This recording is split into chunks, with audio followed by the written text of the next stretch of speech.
దేవుడు ఆయన ఎలాంటి దేవుడు అనే విషయాన్ని మాట్లాడుతూ నేను సర్వశక్తి గల దేవుడను అని చెప్తున్నారు. ఆయన సర్వశక్తి గల దేవుడు అని అంటే సమస్తము పైన ఆయన శక్తి గలవాడు. ఈ లోకంలో ఉన్న సమస్తమైన వాటిపైన, ఒకదానిపైన రెండు వాటిపైన అని కాదు, సమస్తమైన వాటిపైన ఆయన శక్తి కలిగిన దేవుడు, ఆయన అధికారం కలిగిన దేవుడు, ఆయన సర్వము కలిగిన దేవుడు, సర్వం పైన శక్తి కలిగిన దేవుడు అని చెప్పి ఆయన మాట్లాడుతున్నాడు. అమెరికా ప్రెసిడెంట్ ఉన్నాడు కదా ట్రంప్, ఆయన శక్తి ఎంతవరకు? అమెరికా వరకు. లేదు అని అంటే ఇంకొక 10 దేశాల వరకు. కాదు అని అంటే మొత్తం ఈ భూమి మీద ఉన్న అన్ని దేశాల మీద కూడా ఆయన శక్తి చూపించగలిగేంత వరకు ఆయన శక్తిమంతుడు, అంతే కదా. భూమి మీద ఉన్నంత శక్తి కలిగిన వాడు. కానీ దేవుడు ఏమంటున్నాడు అని అంటే నేను సర్వశక్తి కలిగిన దేవుడను అంటున్నాడు. ఆయన భూమి, ఆకాశము, అంతరిక్షము, ఈ యొక్క సమస్తమైన సృష్టి మొత్తం అంతటి పైన కూడా ఆయన ఎలాంటి వాడు అని అంటే ఆయన అధికారము కలిగిన దేవుడు. అలాంటి దేవుడను నువ్వు కలిగి ఉన్నావు గనుక నీవు నిందారహితుడుగా ఉండు అని చెప్పి ఆయన తెలియజేస్తున్నాడు. హల్లెలూయా. ప్రకటన గ్రంథము 1వ అధ్యాయము 8వ వచనంలో కూడా యోహానుతో దేవుడు మాట్లాడుతున్నాడు. చూడండి, ప్రకటన గ్రంథము 1వ అధ్యాయము 8వ వచనం. అల్ఫయు ఓమేగయు నేనే, వర్తమాన భూత భవిష్యత్తు కాలములలో ఉండువాడను నేనే అని సర్వాధికారియు దేవుడు నాకు ప్రభువు సెలవిచ్చుచున్నాడు. ఆయన ఎలాంటి దేవుడు అని అంటే అల్ఫయు ఓమేగయు నేనే, ఆదియు అంతమును నేనే అయ్యున్నాను, వర్తమాన భూత భవిష్యత్తు కాలములు కూడా నేనే అయి ఉన్నాను, అటువంటి సర్వాధికారము కలిగిన సర్వశక్తి కలిగిన దేవుడనై ఉన్నాను అంటున్నాడు. హల్లెలూయా. భవిష్యత్తు కాలానికి ఆయనే దేవుడు, వర్తమాన కాలానికి ఆయనే దేవుడు, గతించిపోయిన కాలానికి, ప్రస్తుత కాలానికి కూడా ఆయనే దేవుడు. మనకంటే ముందు మరణించిన వారికి ఆయనే దేవుడు, మనకంటే ముందు జన్మించిన వారికి ఆయనే దేవుడు, మనకి ఆయనే దేవుడు, మన తర్వాత జన్మించబోయే వారికి, మన తర్వాత మరణించబోయే వారికి కూడా ఆయనే దేవుడు. 1000 సంవత్సరాల ముందు ఉన్న వారికి ఆయనే దేవుడు, 6000 సంవత్సరాల వరకు ఉన్న వారికి ఆయనే దేవుడు, మరొక సంవత్సరం తర్వాత ఉండబోయే వారికి కూడా ఆయనే దేవుడు. ఈ భూమి పుట్టినప్పుడు ఈ భూమికి ఆయనే దేవుడు, చివరి మనిషికి ఆయనే దేవుడై ఉన్నాడు.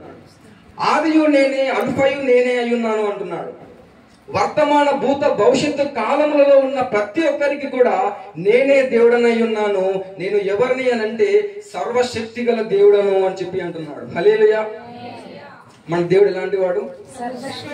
సర్వశక్తి గల దేవుడను నేనే అని పలుకుతున్నా అటువంటి సర్వశక్తి కలిగిన దేవుడు మన దేవుడు. హల్లెలూయా. 4వ అధ్యాయం చూడండి, 4వ అధ్యాయం 8వ వచనం. ప్రకటన. ఈ 4 జీవులలో ప్రతి జీవికి 6 రెక్కలుండెను, అవి చుట్టూను రెక్కల లోపటను కళ్ళతో నిండి ఉన్నవి.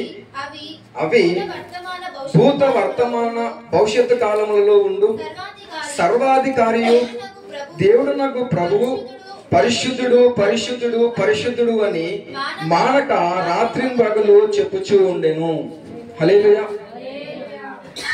యోహానుకి దేవుడు చూపిస్తున్న దర్శనం ఏంటి అని అంటే ఆ యొక్క సర్వాధికారి అయిన ఆ దేవుడు, భూత వర్తమాన భవిష్యత్తు కాలములలో ఉన్న ఆ యొక్క దేవుడు, తరతరములకు దేవుడై ఉన్న ఆ యొక్క శక్తిమంతుడైన సర్వశక్తిమంతుడైన దేవుడు, ఆయన నిత్యము పరిశుద్ధుడు పరిశుద్ధుడు పరిశుద్ధుడు అని చెప్పి ప్రకటించబడుతున్న ఆ యొక్క సర్వశక్తిమంతుడైన దేవుడు అని చెప్పి దేవుడు మాట్లాడుతున్నాడు. హల్లెలూయా. ఎలాంటి దేవుడిని మనం ఆరాధిస్తున్నాము? పరిశుద్ధుడు, సర్వశక్తి గల దేవుడు. ఆయన నిత్యము పరిశుద్ధుడు పరిశుద్ధుడు పరిశుద్ధుడు అని చెప్పి ఈ యొక్క ప్రపంచానికి, సర్వ మండలానికి ఆయన ప్రకటన చేయబడుతున్న ఆ యొక్క పరిశుద్ధుడైన దేవుడు, ఆయన మనకి ఎలాంటి దేవుడిని మనం కలిగి ఉన్నాము అని అంటే సర్వశక్తిమంతుడైన దేవుడిని మనం కలిగి ఉన్నాం. హల్లెలూయా. అటువంటి సర్వశక్తి గల దేవుని యొక్క సన్నిధిలో మనము నిలబడి ఉన్నాము. ఆ యొక్క సర్వశక్తి గల దేవుణ్ణి మనము ఆరాధిస్తున్నాము. అటువంటి సర్వశక్తి గల దేవుణ్ణి మనందరము కూడా కలిగి ఉన్నాము. ఆయన సన్నిధిలో మనము రక్షింపబడి, ఆయన సన్నిధిలో మనము నిలబడి, ఆయన రెక్కల చాటున మనము భద్రం చేయబడ్డాము. హల్లెలూయా. అటువంటి గొప్ప దేవుడు గురించి కీర్తనకారుడు ఏమంటున్నాడు అని అంటే, మహోన్నతుని చాటున నివసించువాడే సర్వశక్తుని నీడను విశ్రమించువాడు అని చెప్పి కీర్తనకారుడు మాట్లాడుతున్నాడు. ఎవరైతే ఆ యొక్క గొప్ప దేవుని సన్నిధిలో ఉంటారో, ఆ యొక్క సర్వశక్తుని మంతుని నీడలో వారు విశ్రమిస్తారు అని చెప్పి దేవుడు మనతో మాట్లాడుతున్నాడు. ఒక రోజు మనము ఈ లోకంలో మనము విశ్రమించే రోజు మనము ఎవరి నీడలో విశ్రమిస్తాము అని అంటే, ఆ యొక్క సర్వశక్తిమంతుడైన దేవుని నీడలో మనం విశ్రమిస్తాం. హల్లెలూయా. ఒక రోజు మనందరము కూడా ఈ లోకం నుండి వెళ్ళిపోయేటప్పుడు ఆ యొక్క సర్వశక్తిమంతుని నీడలో మనం విశ్రమిస్తాము అని చెప్పి కీర్తనకారుడు మాట్లాడుతున్నాడు. హల్లెలూయా. మనము మట్టికి మట్టిగా కలిసిపోము. మన శరీరం మట్టిగా కలిసిపోయినప్పటికీ, మన ఎముకలు ఆ యొక్క మట్టిలో మిగిలిపోయినప్పటికీ, మన యొక్క ఆత్మ జీవింప చేసి ఆ యొక్క సర్వోన్నతుని చాటున నివసించి ఆ యొక్క సర్వశక్తిమంతుని నీడలో ఒక రోజు మనం విశ్రమిస్తాము అని చెప్పి కీర్తనకారుడు మాట్లాడుతున్నాడు. హల్లెలూయా. మనందరినీ కూడా ఒక రోజు ఆయన ఆ యొక్క సర్వశక్తిమంతుడు ఆయన నీడలో విశ్రమింప చేస్తాడు అని చెప్పి దేవుడు మాట్లాడుతున్నాడు. అటువంటి సర్వశక్తిమంతుని మనము కలిగి ఉన్నాము అని చెప్పి మనతో ఈరోజు వాక్యం మాట్లాడుతుంది. హల్లెలూయా. మీకు ఎవరికన్నా సర్పంచ్ తెలుసా? మీ ఊర్లో చెప్పండి. సర్పంచ్ తెలుసా? ఎమ్మెల్యే తెలుసా? మినిస్టర్ తెలుసా? అమెరికా ప్రెసిడెంట్ తెలుసా? అంతకంటే గొప్ప వాళ్ళు ఎవరన్నా తెలుసా మీకు? చెప్పండి. మీ ఊరి ప్రెసిడెంట్ కంటే, MPTC, ZPTC, MLA, minister, America president Trump కంటే గొప్ప వాళ్ళు ఎవరన్నా మీకు తెలుసా? చెప్పండి. ఎవరికి తెలియదు? తెలుసా? తెలియదు. కొందరికి తెలుసు, కొందరికి తెలియదు. అందరికంటే గొప్పవాడు సర్వశక్తిమంతుడైన దేవుణ్ణి మనం కలిగి ఉన్నాం. హల్లెలూయా. ఆ యొక్క దేవుణ్ణి మనము తెలుసుకొని ఉన్నాం. హల్లెలూయా. మీ అందరికి సీఎం రేవంత్ రెడ్డి తెలుసు కదా? తెలుసా? తెలీదా? సీఎం రేవంత్ రెడ్డి ఎంతమంది తెలుసు? చేయలేపండి. అందరికి తెలుసు కదా. సీఎం రేవంత్ రెడ్డికి మీరు తెలుసా? చెప్పండి. తెలుసా? తెలీదా? తెలీదు. సీఎం రేవంత్ రెడ్డి మీతో కలిసి భోజనం చేస్తాడా? ఆయన పిల్లలతో కలిసి భోజనం చేస్తాడా? ఆయన పిల్లలతో చేస్తాడు. ఎందుకు ఆయన పిల్లలతో కలిసి భోజనం చేస్తాడు? మీతో కలిసి ఎందుకు చేయడు? ఆయన తన పిల్లలు కాబట్టి. మరి ఆయన మీకు తెలుసు కదా, మరి ఎందుకు చేయడు మీతోటి అని అంటే, ఆయనకు మీరు తెలియదు కాబట్టి. ఒక సీఎం అయినప్పటికీ, మీకు తెలిసినప్పటికీ ఆయనకు మీరు తెలియకపోతే మీరు ఆయనతో కలిసి భోజనం చేయలేరు. సర్వశక్తిమంతుడైన దేవుడు ఏమంటున్నాడు అని అంటే, మీతో నేను ఉన్నాను అని చెప్పి ఆయన మనతో మాట్లాడుతున్నాడు. మిమ్మల్ని రక్షించుకున్నాను, మీరు నా బిడ్డలు అని చెప్పి ఆయన మనతో మాట్లాడుతున్నాడు. హల్లెలూయా. సీఎంతో కలిసి మనం భోజనం చేయకపోయినా పర్లేదు, కానీ ఆ సర్వశక్తిమంతుడైన దేవునితో కలిసి మనము ఆ యొక్క పెండ్లి విందులో పాల్గొని మనందరం కూడా భోజనం చేస్తాం. హల్లెలూయా. అటువంటి సర్వశక్తిమంతుడైన దేవుని యొక్క సన్నిధిలో మనం నిలబడి ఉన్నామని చెప్పి ఈ రోజు యొక్క వాక్యం మనతో మాట్లాడుతుంది. అయితే ఆ యొక్క సర్వశక్తిమంతుడైన దేవుడు మనల్ని ఏ విధంగా నడిపిస్తాడు అనే అంశాలని మనం చూద్దాము. యెషయా గ్రంథము 41వ అధ్యాయము 10వ వచనం. యెషయా గ్రంథము 41వ అధ్యాయము 10వ వచనం. బూదిగంతముల నుండి నేను పట్టుకొని దాని కోణల నుండి పిలుచుకొన కొన్నవాడా, నీవు నా దాసుడవనియు నేను నిన్ను ఉపేక్షింపక ఏర్పరచుకొంటిననియు నేను నీతో చెప్పి ఉన్నాను, నీకు తోడై ఉన్నాను. భయపడకము, నేను నీ దేవుడనై ఉన్నాను.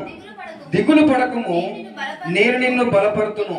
నీకు సహాయం చేయువాడను నేనే. నీతియు నా దక్షిణ హస్తముతో నిన్ను ఆదుకొందును. హల్లెలూయా. దేవుడు ఏమని మాట్లాడుతున్నాడు అని అంటే, ఈ యొక్క వాక్యము ద్వారా ఆ యొక్క సర్వాధికారి సర్వశక్తిమంతుడైన దేవుడు అన్ని సమయాలలో కూడా ఆయన మనకు తోడై ఉండి ఆయన మనల్ని బలపరిచేవాడై ఉన్నాడు అని చెప్పి ఆయన మనతో మాట్లాడుతున్నాడు. మనము దిగులు పడుతున్న సమయంలో ఆయన మనతో ఉండి మనకు బలపరుస్తారు. బలహీనమైన సమయంలో ఆయన మనతో ఉంటానని చెప్పి మనకు తెలియజేస్తున్నారు. ఆయన ఎప్పుడు కూడా మనతో ఉండి మనల్ని బలపరిచేవాడుగా, మనకు సహాయం చేసేవాడుగా, మనకు తోడై ఉన్న దేవుడుగా ఆయన మనతో ఉండి ఆయన ఎప్పుడు కూడా మనల్ని బలపరిచే దేవుడుగా ఆయన మీతో ఉన్నాను అని చెప్పి ఆయన మనతో మాట్లాడుతున్నారు.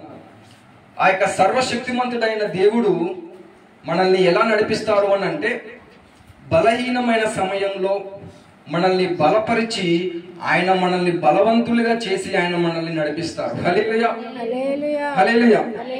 కీర్తన గ్రంథము 46వ అధ్యాయం 1వ వచనంలో ఒకసారి చూడండి. కీర్తనకారుడు మాట్లాడుతున్నాడు కదా. కీర్తన గ్రంథము 46వ అధ్యాయము 1వ వచనం. దేవుడు మనకు ఆశ్రయమును దుర్గమునై ఉన్నాడు, ఆపత్కాలములలో ఆయన నమ్ముకొనదగిన సహాయకుడై ఉన్నాడు. ఏ కాలంలో ఆయన నమ్ముకొనదగిన సహాయకుడై ఉన్నాడు? ఆపత్కాలములలో మనము నమ్ముకొనదగిన సహాయకుడు ఎవరైనా ఉన్నారు అని అంటే, మనము కీర్తిస్తున్న, మనల్ని రక్షించుకున్న సర్వశక్తిమంతుడైన దేవుడు మాత్రమే అని ఈ యొక్క వాక్యం మనకు సెలవిస్తుంది. హల్లెలూయా. ఆపత్కాలములలో మనం ఏం చేస్తాము? మనల్ని ఎవరైనా ఆదుకుంటారేమో, మనకి ఎవరైనా సహాయం చేస్తారేమో, పడిపోతున్నప్పుడు మనల్ని ఎవరైనా నిలబెడతారేమో, కష్టకాలంలో ఎవరైనా మనల్ని ఓదారుస్తారేమో, మనకి ఎవరైనా సహాయం చేసేవారు, సహాయకులు ఎవరైనా ఉన్నారేమో అని చెప్పి మనం మొత్తం అంతటా వెతుకుతాం.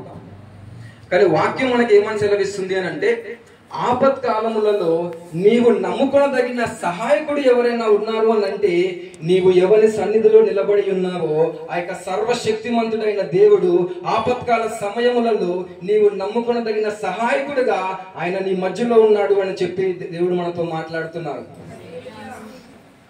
ఆపత్కాల సమయంలో మనుషుల వైపు మనం చూస్తూ ఉంటాం.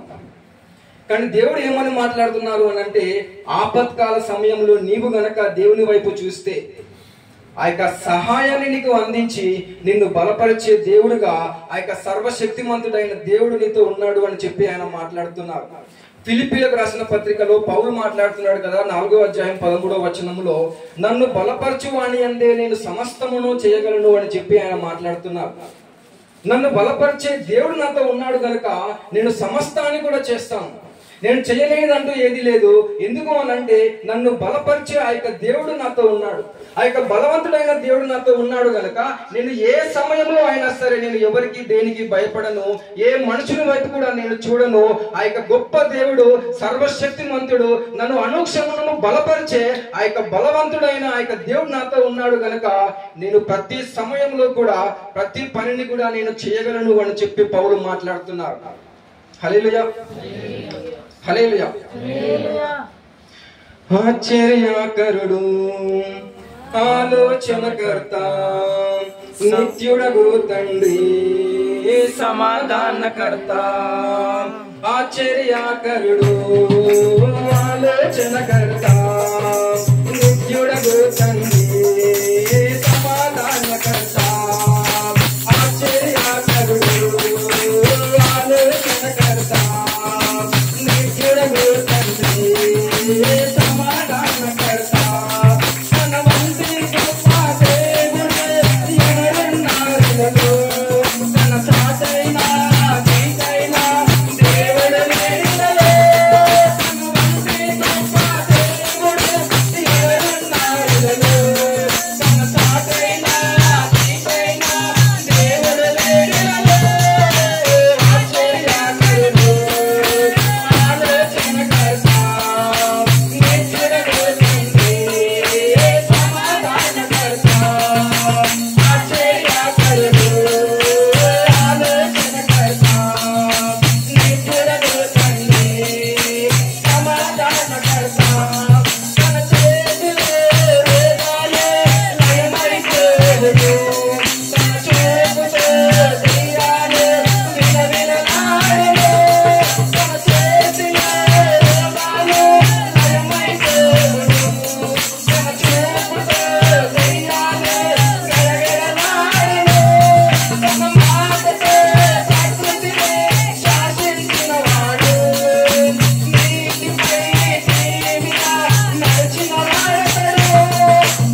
రెండవ అంశాన్ని మనం చూద్దాము. కీర్తనల గ్రంథము 91వ అధ్యాయము 2వ వచనం.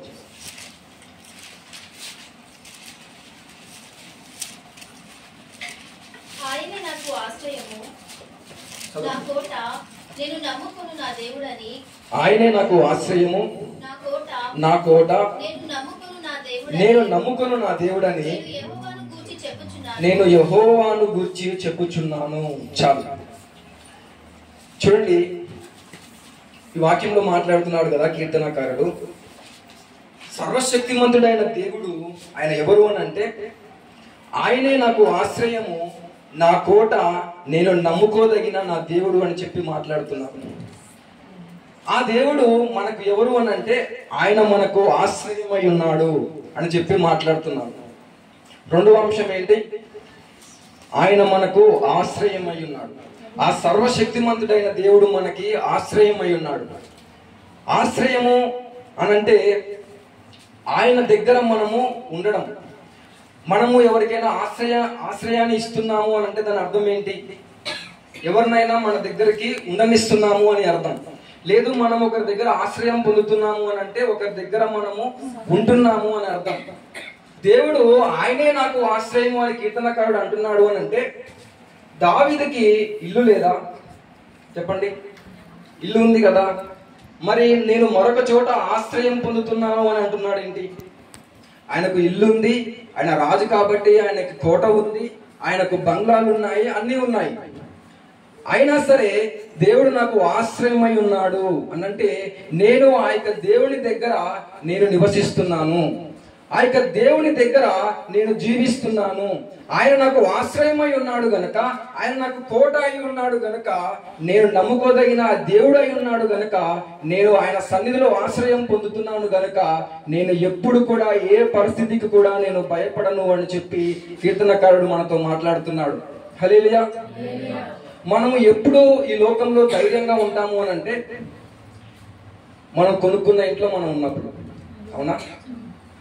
అంతే కదా. ఎందుకనంటే ఎవరు వచ్చి వెళ్ళగొట్టరు బయటికి.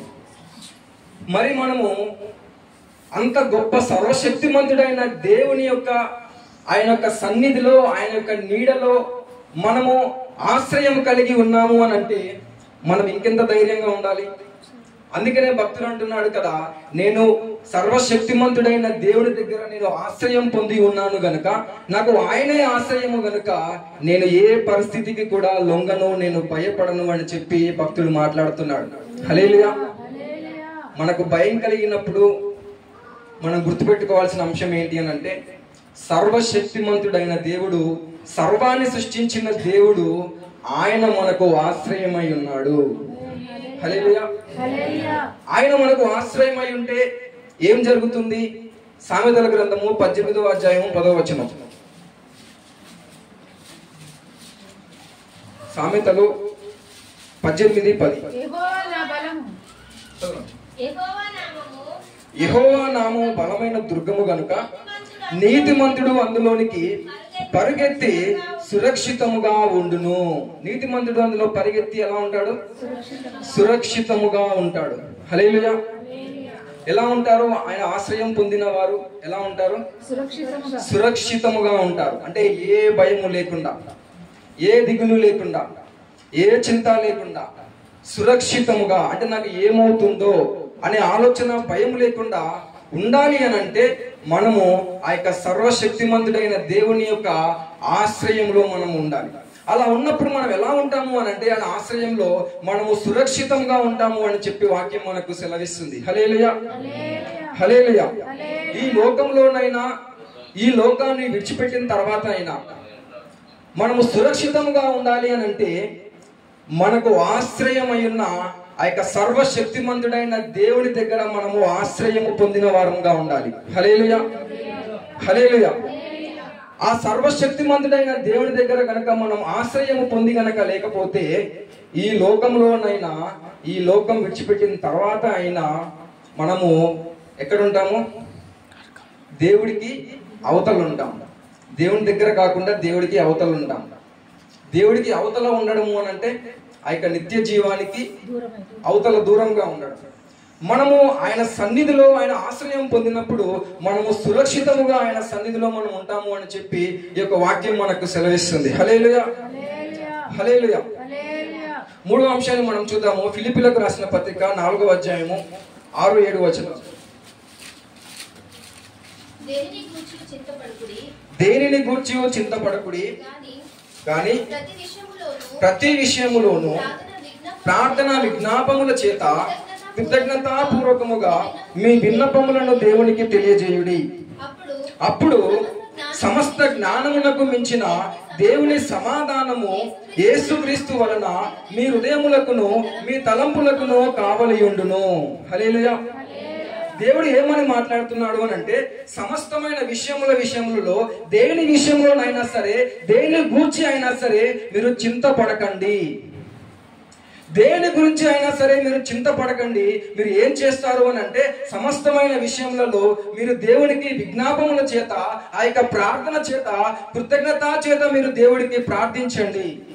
అప్పుడు ఏమవుతుంది అని అంటే, జ్ఞానమునకు మించిన సమాధానమును దేవుడు మీకు అనుగ్రహించును. హల్లెలూయా. సర్వశక్తిమంతుడైన దేవుడు మనకి ఇచ్చే మూడో అంశం ఏంటి అని అంటే సమాధానం. ఆ యొక్క సమాధానాన్ని దేవుడు మనకి ఇస్తాడు. అది సమస్తమైన జ్ఞానము కంటే కూడా ఆ యొక్క సమాధానము గొప్పది అని చెప్పి దేవుడు మాట్లాడుతున్నాడు. సమాధానము అంటే ఏమనుకుంటున్నారు? సమాధానము అంటే ఏమనుకుంటున్నారు చెప్పండి? సమాధానం అంటే ఆన్సర్ అనుకుంటున్నారా? క్వశ్చన్కి ఆన్సర్ ఉంటుంది కదా అనుకుంటున్నారా?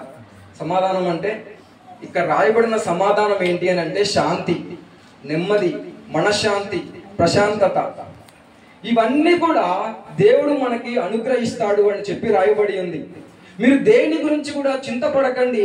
ఎలాంటి సమస్య అయినా సరే, ఎలాంటి పరిస్థితి అయినా సరే మీరు ఏం చేస్తారు అని అంటే కేవలం ప్రార్థన చేయండి, దేవుడికి విజ్ఞాపనం చేయండి, కృతజ్ఞతాస్తుతులు చెల్లించండి, మీరు ప్రార్థన చేయండి.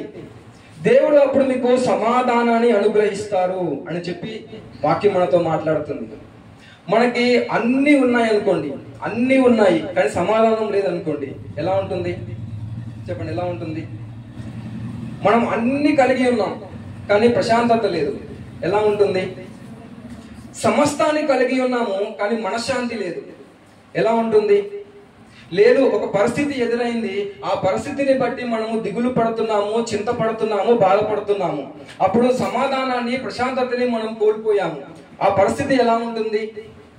ఆ పరిస్థితిని గురించి దేవుడు మనతో మాట్లాడుతున్నాడు కదా, మీరు ఎవ్వరు కూడా భయపడవద్దు, మీరు ఎవరు కూడా దిగులు పడవద్దు.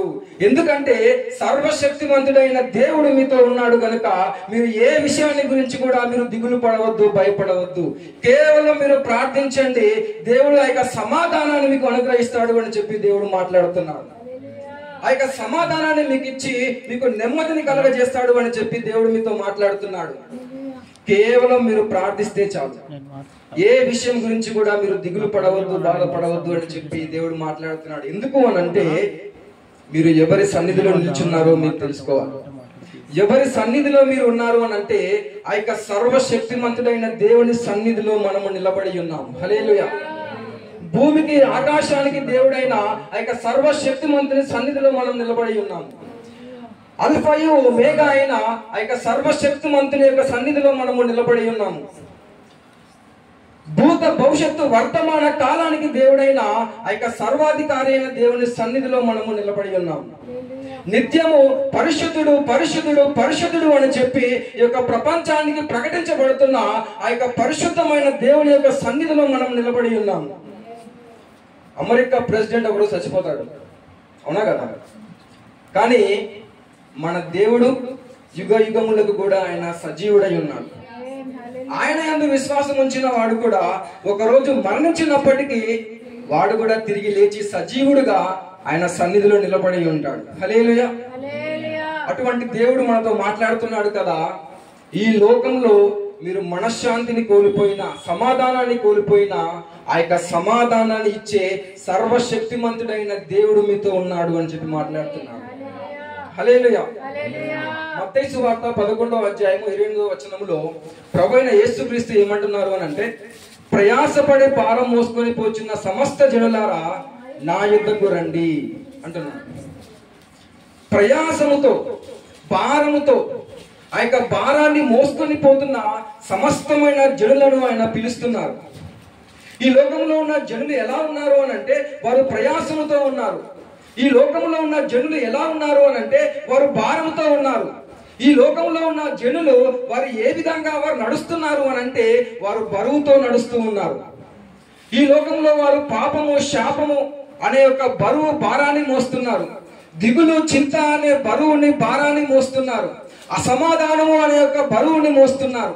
సమస్తమైన బరువును మోస్తూ అశాంతితో జీవిస్తున్న ఆ యొక్క జనులకు దేవుడు మాట్లాడుతున్నాడు కదా, మీ అందరూ కూడా నా యొద్దకు రండి, మీకు సమాధానాన్ని శాంతిని మీకు అనుగ్రహిస్తాను అని చెప్పి దేవుడు మాట్లాడుతున్నాడు.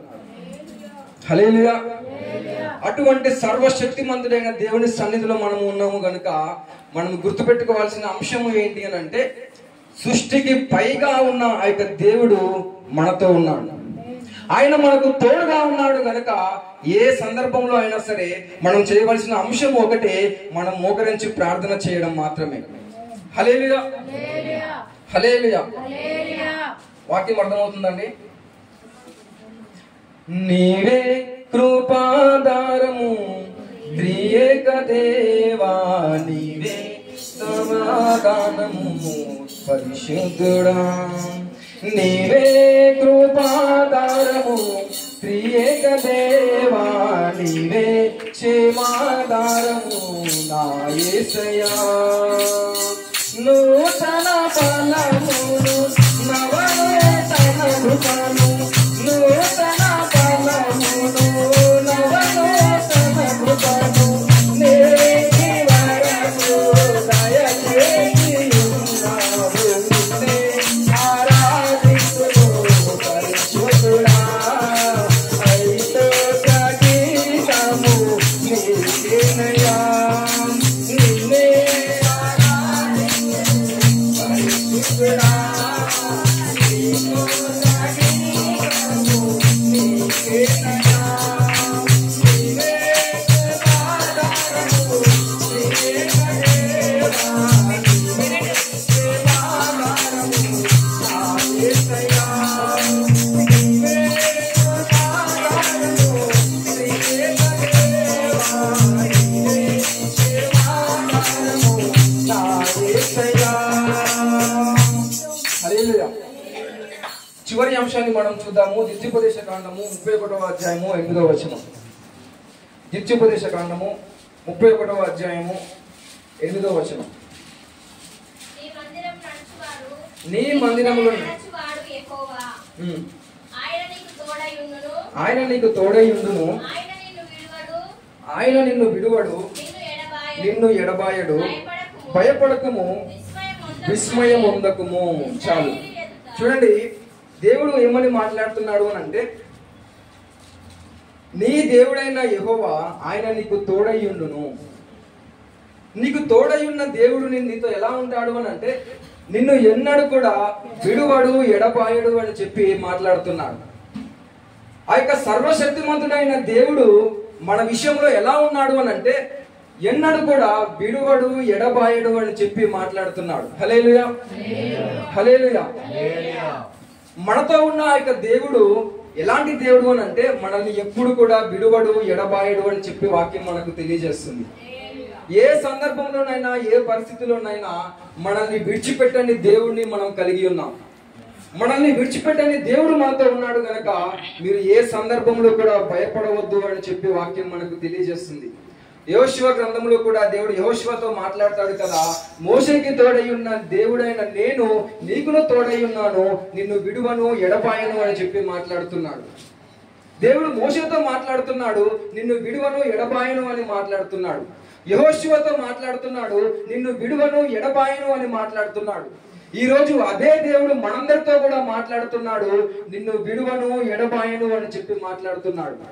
కనుక నీవు భయపడవద్దు, నేను నీకు తోడై ఉన్నాను అని చెప్పి ఆ యొక్క సర్వశక్తిమంతుడైన దేవుడు మనందరితో మాట్లాడుతున్నాడు. హల్లెలూయా, హల్లెలూయా, హల్లెలూయా. అందరూ కూడా మోకరించినట్లయితే మనం ప్రార్థన చేసుకుందాము. అందరూ కూడా మోకరించండి, అందరూ కూడా మోకరించండి, అందరూ కూడా